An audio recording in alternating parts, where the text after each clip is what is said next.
Chapitre 6 de Géographie, les puissances émergentes. Des pays qui connaissent une forte croissance économique. Les pays émergents connaissent une forte croissance économique. Parmi tous les pays émergents, 5 se distinguent. On les appelle les BRICS: Brésil, Russie, Inde, Chine, Afrique du Sud. Ces pays peuvent être aussi bien des puissances agricoles, comme le Brésil, que des puissances industrielles. Ils sont alors des pays ateliers et profitent de leur main-d'œuvre souvent mal payée, Chine, Inde.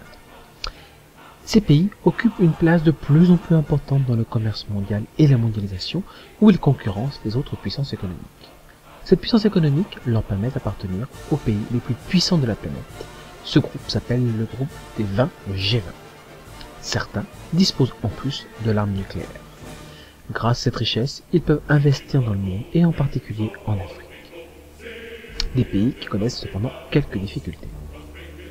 Cette croissance économique ne profite pas de façon égale à toute la population. Les inégalités se creusent entre les régions et entre les habitants.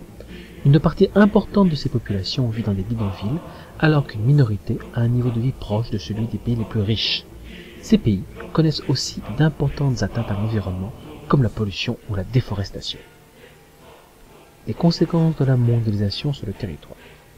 Première conséquence, un développement inégal. Certaines régions, notamment les régions littorales, se développent rapidement et sont de plus en plus intégrées à la mondialisation.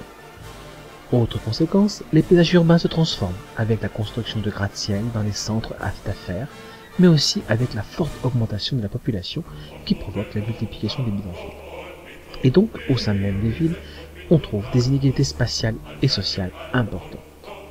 Enfin, les régions loin des littoraux ont beaucoup plus de mal à se développer. Elles restent souvent très agricoles et voient leur population partir pour les villes qui offrent souvent de meilleures conditions de vie, même dans un bidonville.